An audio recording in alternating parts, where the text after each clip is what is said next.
শুরু হয়ে গেছে ঈদের আমেজ, কোরবানির ঈদ। চারিপাশে শুধু গরু ছাগল এগুলো ছাড়া কিছুই নাই। আসসালামু আলাইকুম, আশা করছি সবাই ভালো আছেন। আমি আমার মেয়েকে নিয়ে একটু বের হয়েছিলাম যে কোরবানির ঈদটু উপভোগ করানোর জন্য। চারিপাশে কত গরু ছাগল আসছে, চলো দেখে আসি। তো ও তো দেখে অনেক খুশি হয়েছে। আর ওর জন্য কিছু টুকিটাকি জিনিস কেনার ছিল, বাসার জন্য কিছু টুকিটাকি জিনিস কেনার ছিল, সেগুলো একবার সেরে আসছি।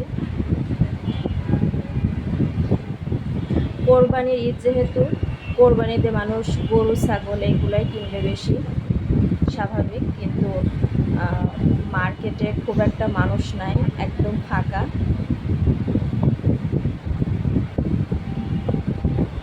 মানুষ নাই বললে চলে, পুরো মার্কেটটাই ফাঁকা, কয়েকজন মানুষ দেখছি শুধু, আর কেউ নাই। আমাদের কেনাকাটা যা ছিল টুকটাক সেগুলো হয়ে গেছে, এখন বের হয়ে পড়ছি।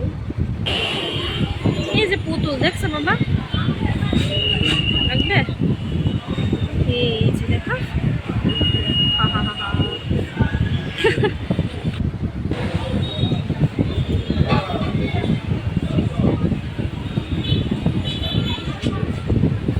ওর কিছু খেলনার দরকার ছিল, সেগুলো কী কী খেলনা কিনবে সেগুলোর জন্য নিয়ে গিয়েছিলাম। কি পছন্দ হয়েছে? যে কি কেনাকাটা শেষ করলাম। ওর তো পছন্দ হয় না, কি নেবে না নেবে বুঝতেও পারি না। লাস্টে কেনাকাটা শেষ হলো, এরপর একটা রিক্সা নিয়েছিলাম যে চারিপাশে কত ধরনের গরু আসছে সেটা দেখার জন্য, আর মানুষও আসছে কেনার জন্য। দেখতে আসলে খুবই ভালো লাগছে। এটা হচ্ছে কোরবানি ঈদের মজা।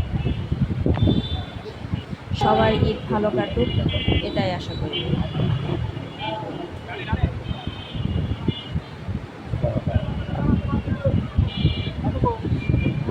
গত বছর করে দেখতে গেছিলাম, এই বছর করে দেখতে গেছিলাম। হ্যাঁ, বলো বলো।